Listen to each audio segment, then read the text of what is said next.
Hello everyone, welcome to my channel education with Sangeeta Shrivastava. पहले इस channel का नाम मैंने एजुकेशन विद एसएस रखा था, जिसे अब मैंने चेंज करके एजुकेशन विद संगीता श्रीवास्तव किया है। आज विषय को थोड़ा सा बदलते हुए बीएड सेकेंड ईयर के जो कोर्स है जेंडर स्कूल एंड सोसाइटी, आज उस पर डिस्कशन शुरू कर रही हूँ। जेंडर इश्यूज की कंसेप्ट जो इसकी फर्स्ट यूनिट है। तो आगे बढ़ने से पहले एक बार जरा इस बारे में अगर हम सब सोचें कि जब इस धरती पर इंसान आया होगा, एक इंसान ने जन्म लिया होगा, या आदमी औरत दोनों का यहाँ पर प्रवेश हुआ होगा, तब दोनों के मस्तिष्क में कभी ऐसी बात नहीं आई होगी कि एक दिन एक पक्ष दूसरे से स्वतंत्रता, इक्वालिटी की बात करेगा, आजादी की बात करेगा।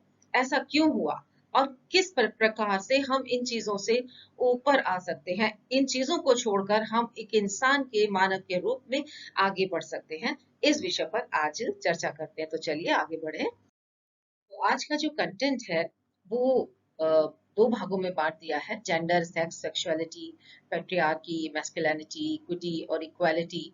जेंडर, इक्विटी, इक्वालिटी और जेंडर बायस एंड स्टीरियोटाइपिंग क्या होता है, तो इन सबको हम पार्ट वन में समझेंगे।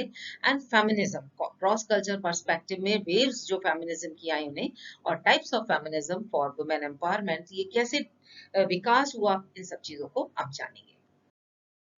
सबसे पहले इसमें हम जानेंगे कि बेसिक कंसेप्ट क्या है, सेक्स, जेंडर और सेक्सुअलिटी का मायने क्या है। देखिए, अगर हम ह्यूमन हिस्ट्री, इवोल्यूशन की ह्यूमन हिस्ट्री को देखें, तो कोई एक पॉइंट, एक बिंदु का को निकालना और उसको आइडेंटिफाई करना बहुत मुश्किल है जहां से ये डिफरेंशिएशन शुरू हुआ था। ये अचानक उभरने वाली चीज नहीं थी, वो धीरे धीरे धीरे धीरे इवॉल्व हुआ है। और ये हर कोने पे, दुनिया के हर कोने पर ये डिस्क्रिमिनेशन डेवलप हुआ। बहुत सारे पॉइंट आप देखेंगे कि अलग अलग कल्चर में डिफरेंस का भी पॉइंट अलग अलग है। ऐसा नहीं कि एक ही आधार पर डिफरेंशिएट किया गया, बल्कि पृथक पृथक संस्कृति में भेद करने का, भेदभाव करने के जो बिंदु थे वो भी अलग अलग पाए गए।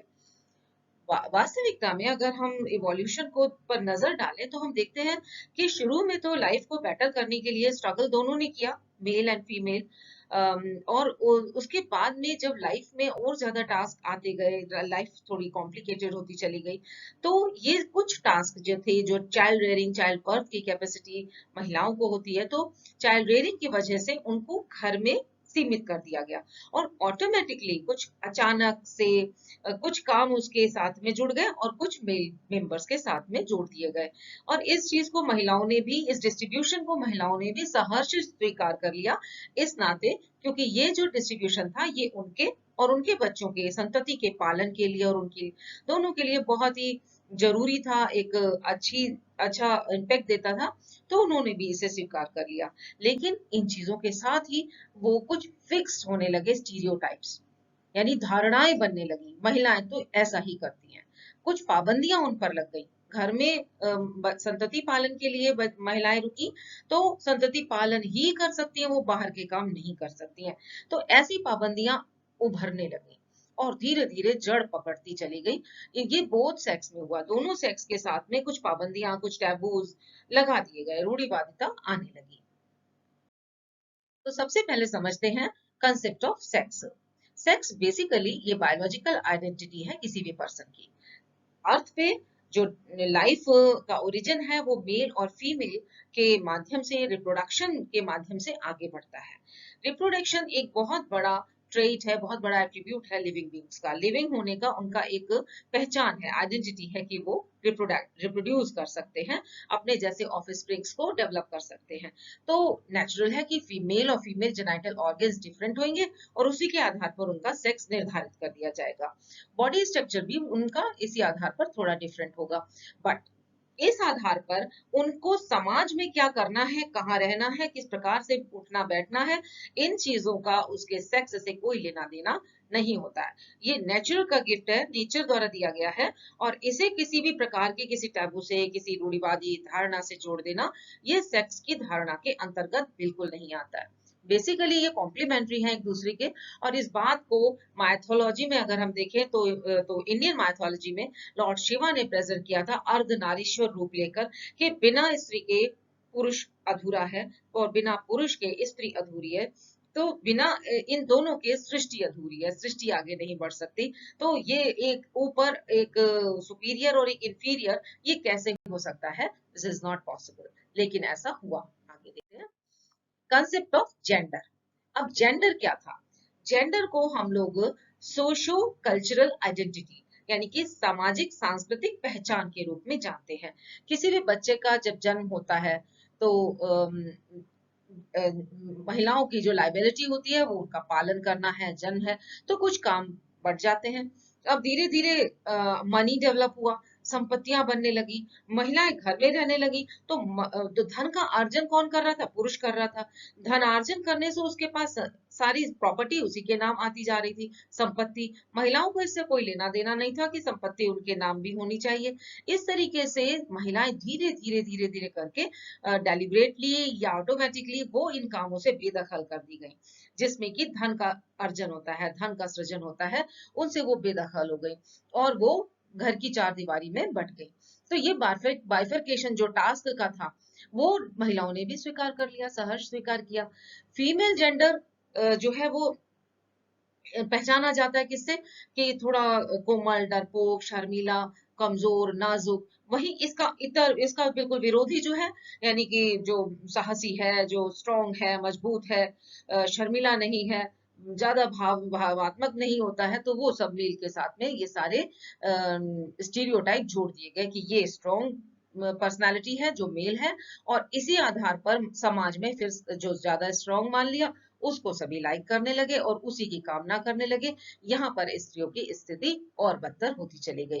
तो महिलाओं की स्थिति जो है वो जेंडर यानी कि सोशो कल्चरल आइडेंटिटी के फॉर्म में आगे बुरी होती चली गई। एक और टर्म है, अगर हम इसको सेक्स और जेंडर को दोनों को कंपेयर करें, so sex is to nature and gender is to culture. दूसरी बात, लैंग्वेज के फॉर्म में देखें तो जेंडर संज्ञा है, मतलब सामाजिक भूमिका को दर्शाता है। अगर हम लैंग्वेज में भी देखें तो क्लासिफिकेशन ऑफ नाउन को प्रेजेंट करता है जेंडर। वर्ल्ड हेल्थ ऑर्गेनाइजेशन ने कहा कि gender refers to socially constructed role, behaviour, activities and attribute. और किसने दी है ये? गिवन बाय द सोसाइटी, जिसमें कि वो मेल और फीमेल, मैन और वुमेन काम करते हैं। तो समाज द्वारा निर्मित भूमिकाएं हैं। रूसो ने तो शुरू से, आप जानते ही हैं, आपने नेचुरलिज्म पढ़ा है, तो नारी को बिल्कुल पुरुष के अधीन होने वाला और पुरुष के लिए ही कार्य करने वाला, इसके अतिरिक्त तो उसे और कोई कार्य के लिए उन्होंने काबिल नहीं माना है। तो रूसो का जो कंसेप्ट है वो भी नारी को, महिलाओं को बहुत ज्यादा दबाता है। इसके अलावा भारत में उमा चक्रवर्ती, उन्होंने कहा कि वुमेन का जो एनवायरमेंट है वो डिसाइड करता है उसकी स्लेवरी को, वो जो गुलामी करती है उसका समाज के द्वारा दिया गया कंसेप्ट है। और एक देखिए, यूनाइटेड नेशंस ने कहा the term gender refers to culturally based expectation, संस्कृति आधारित अपेक्षाएं होती हैं, ये जेंडर है। यानी सेक्स और जेंडर के कंसेप्ट को आप बिल्कुल क्लियर कर लीजिए कि संस्कृति की जो अपेक्षाएं हैं किसी एक सेक्स से, वो जेंडर को रेफर करती हैं। Expectations of role, behaviour of male and female. और the term distinguishes the socially constructed form from the biologically determined aspect of male and female। तो socially constructed form क्या है? Gender। and biologically determined aspect क्या है? Sex, male and female। देखिए, learning के जो theories हैं, जेंडर की पहचान कैसे बच्चा करता है, उसके लिए भी जो थ्योरीज है वो सोशियोलॉजी से आती है। सोशियोलॉजिकल एस्पेक्ट में जो थ्योरीज हैं, जैसे लर्ना बच्चा है जो अपनी लर्निंग करता है, वही यहाँ पर भी लागू होती है। सबसे पहली जो थ्योरी है वो सामाजिक अधिगम सिद्धांत यानी कि सोशल लर्निंग थ्योरी, अल्बर्ट बैंड्यूरा के द्वारा दी गई। इसमें बच्चा देख कर सीखता है, जो कुछ भी वो लर्न करता है वो देखता है, वॉचिंग अदर्स, एंड वो उसमें कुछ वो सीखता जाता है, समाज द्वारा स्वीकृत को ग्रहण कर लेता है, और जो अस्वीकृत है उसे भी उसे पता चलता जाता है। जैसे जैसे वो देखता है उसे पता चलता है कि ये स्वीकृत चीज है मेरे लिए और ये अस्वीकृत है, तो मैं उसे त्याग दूं और इस वाले को ग्रहण कर लूं। तो by watching only, that is social learning theory. Next theory है सोशल कॉग्निटिव थ्योरी। यहाँ पर बच्चा जो है वो बड़ों को अपना प्रतिमान मान लेता है, मॉडल। जैसे एक बच्ची है तो वो अपना प्रतिमान किसे मानती है? अपनी माँ को। बालक है, लड़का है, तो अपने पिता को पहचान बना लेता है और उससे रिजेम्बलेंस करता है, उससे रिजेम्बल करते हुए अपनी जेंडर को पहचानता है और अपने जेंडर के बारे में कॉन्सेप्ट को डेवलप करता है। फिर है कल्चरल ट्रांसमिशन, यानी कि सांस्कृतिक हस्तांतरण सिद्धांत। संस्कृति द्वारा चारों तरफ जितनी भी जो कुछ भी हमारे रिचुअल्स, ट्रेडिशंस, कस्टम्स, फेस्टिवल्स, ये सब चीजें हैं। बच्चों के खेल खिलौने भी इसी के अंतर्गत आते हैं। तो ये सब लाइकिंग, डिसलाइकिंग, वो चीजें भी कल्चरली ट्रांसमिट हो जाती हैं बच्चों में, और ये भी इसी प्रकार से संस्कृति के माध्यम से बच्चा सीखता है। यहाँ पर संस्कृति उसको इम्पोर्टेंस और लो इम्पोर्टेंस को भी सिखा डालती है। और सेल्फ सोशलाइजेशन थ्योरी, जिसमें कि बच्चा प्रसन्नता पूर्वक अपने जेंडर के पहचान को ग्रहण कर लेता है, सेल्फ सामाजिकरण उसका हो जाता है। जैसे कि अगर एक बच्ची है, वो देखती है कि घर में एक मेल चाइल्ड का जन्म हुआ है तो वो बहुत ज्यादा खुशी हो रही है, और फीमेल का होता है तो वो कम खुशी हो रही है। यहाँ पर उसके अंदर बिल्कुल स्पष्ट हो जाता है कि मेल जो चाइल्ड है वो ज्यादा इंपॉर्टेंट है, और फीमेल, यहीं पर उसके पोषण में अंतर किया जाता है, वो भी देखकर वो समझती जाती है। मगर धीरे धीरे वो इन चीजों को देखते हैं, उसकी माँ भी कम खा रही है, तो वो प्रसन्नता पूर्वक इस जेंडर की पहचान को स्वीकार करने लगती है। एक और टर्म इसमें आता है सेक्सुअलिटी, लैंगिकता। देखिए, लैंगिकता एक तरीके से एक वे ऑफ प्रेजेंटेशन है, वे ऑफ एक्सपीरियंस और एक्सप्रेस देमसेल्फ सेक्सुअली। जिस प्रकार से पर्सन, व्यक्ति अपने अनुभव करते हैं और अपने आप को एक्सप्रेस करते हैं लैंगिक आधार पर या लैंगिक क्षेत्र में, उस पहचान को हम उसकी सेक्सुअलिटी कहते हैं। इसमें सारी फीलिंग्स इन्वॉल्व हो जाती हैं, जैसे उसकी biological feelings, erotic feelings, physical, emotional, social, spiritual feelings, उसका बिहेवियर। अब देखिए, spiritual feeling, social, emotional feeling, being sex के आधार पर अगर हम कहें कि अगर एक फीमेल सेक्स है, तो हो सकता है कि उसके अंदर बायोलॉजिकली तो वो फीमेल है, लेकिन उसके अंदर इमोशनल फीलिंग जो है वो किसी और तरीके की हो, बिहेवियर किसी और तरीके का हो, तो उसकी सेक्सुअलिटी उससे अलग हो जाएगी। तो यहाँ पर इस पॉइंट को आप ध्यान दीजिएगा। Sexuality describes sexual identity, attraction and experience which may or may not align with the sex and gender, which may or may not, हो सकता है कि उसको सेक्स जो मिला है उससे अलग उसकी सेक्सुअलिटी हो, या जिस जेंडर को वो बिलोंग करता है, जो हम सोशली हम देखते हैं कि वो इस जेंडर का है, तो उसकी सेक्सुअलिटी उससे डिफरेंट हो। तो ये जरूरी नहीं है कि हर समय उससे अलाइन होकर, यानी उसी के लाइन से साथ साथ चले, ये डिफरेंट भी हो सकती है। Sex and gender do not always align, ये दोनों एक साथ नहीं चलते हैं। इसमें अगर हम सेक्सुअलिटी की बात करें, this includes but not is limited to homosexual, hetero and homosexuality, gay, lesbian, bisexuality, queer, इसमें इंक्लूड होते हैं, बट यहीं तक सीमित बात नहीं है ये कि अगर सेक्सुअलिटी सेक्स से अलग हो गई तो वो होमोसेक्सुअल हो गया, या इस तरीके की बात कह दी जाए, ऐसा बिल्कुल नहीं होता है। पर फिर भी ये बात इंपॉर्टेंट है कि हम उनको डिफरेंट वे में डिस्क्राइब कर सकते हैं। तो यहाँ पे रॉबर्ट जेस स्टॉलर ने कहा, उनकी एक कृति है sex and gender, the development of masculinity and femininity, those aspects of sexuality that are called gender are primarily culturally determined and then learned postnatal।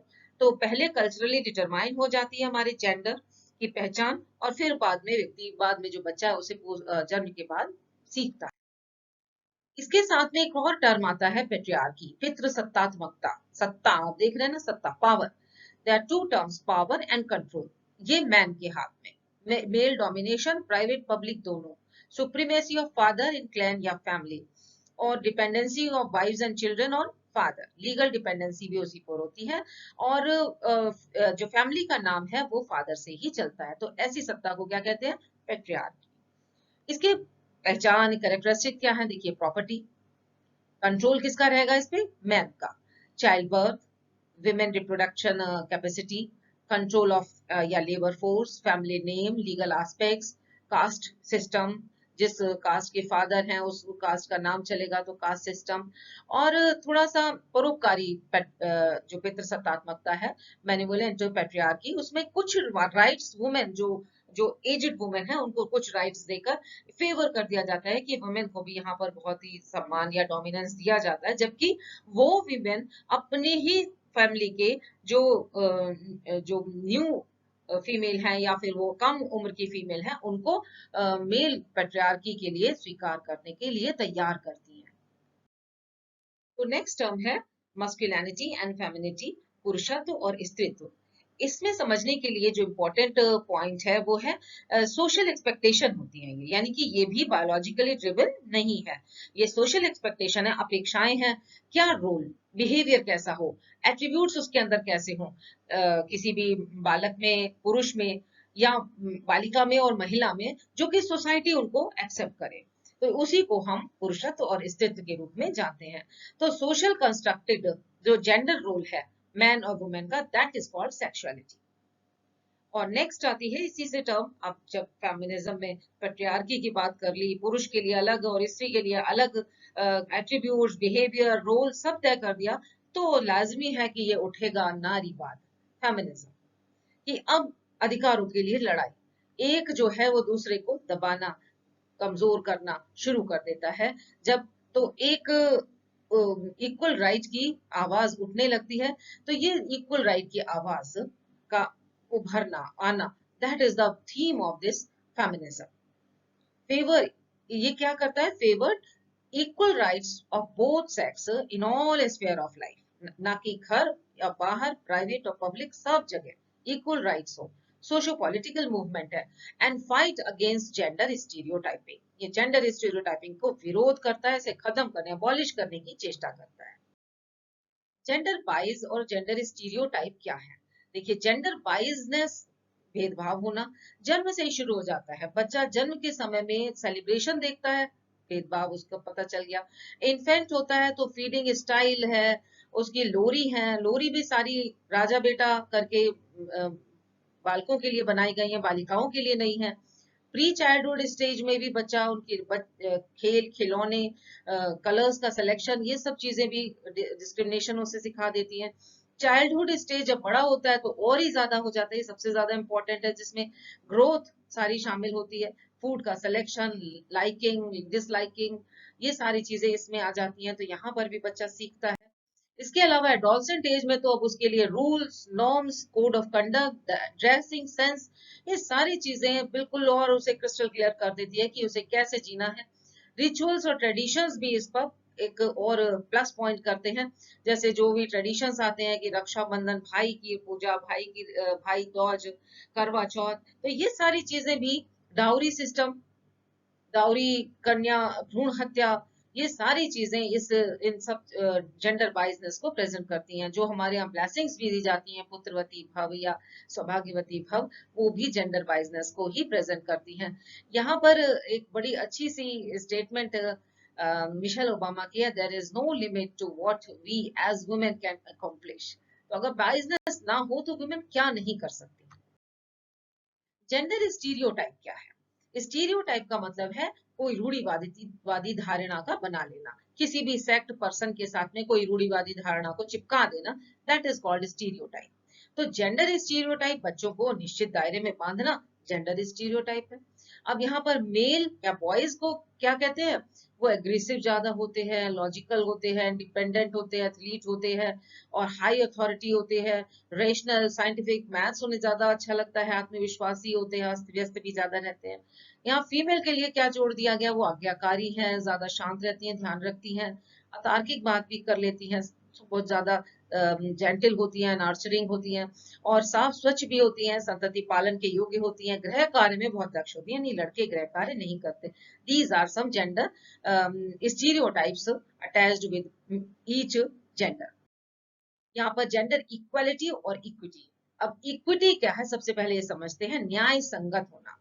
Equity का मतलब है कि एक रास्ता है ये इक्वालिटी तक पहुंचने का, यानी कि इस अगर हम इक्वालिटी को एक इंटेंशन रखते हैं तो सबसे पहले हमें न्याय संगत बनाना पड़ेगा।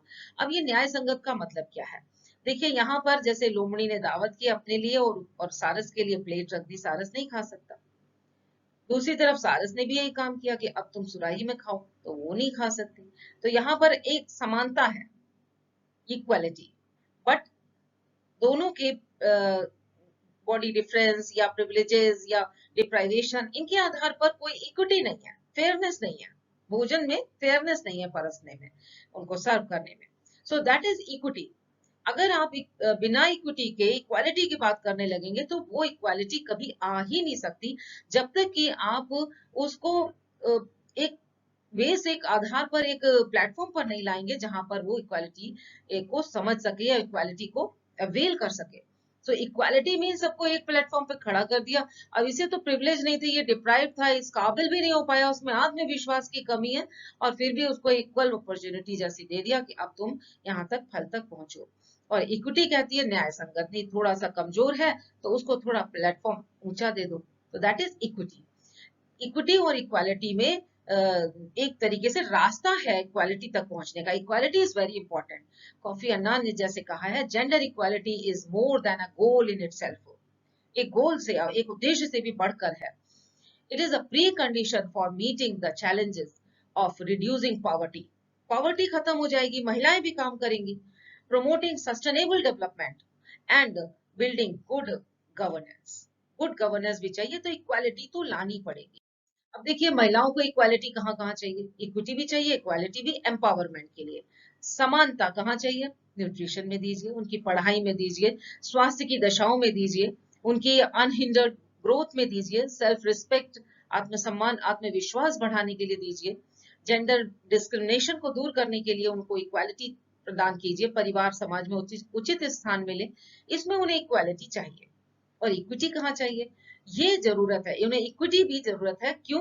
क्योंकि अगर वो समानता के अवसरों का लाभ उठाने के योग्य नहीं बनेंगी तो फिर उस इक्वालिटी को देने का कोई लाभ नहीं होगा। सो इक्विटी कायदे में हर वंचित वर्ग को, जैसे कि कोई भी आधार पर, कास्ट, रिलीजन, एथनिसिटी, डिसेबिलिटी या रीजन, जिस आधार पर भी डिस्क्रिमिनेशन है, और अगर ये डिस्क्रिमिनेशन फीमेल जेंडर, इन सारे डिप्राइव्ड वर्ग में फीमेल और भी डबल सफर करती है डिस्क्रिमिनेशन को, तो ऐसे में विमेन एम्पावरमेंट के लिए ये दोनों टर्म इक्विटी और इक्वालिटी बहुत जरूरी है। मोस्ट इंपॉर्टेंट एफर्ट्स ये मैंने यहाँ पर मेंशन किए हैं, आप इनको जरूर देखें इस स्लाइड को ध्यान से, और इनको याद भी कर लें। एक स्टेटमेंट बहुत ही प्यारा सा है, there is this is not a man versus women issue, it is about people versus prejudice. So prejudice खत्म हो जाए समाज से, समाज बहुत अच्छा हो जाएगा। स्त्री पुरुष कंधे से कंधा मिलाकर चलने लगेंगे।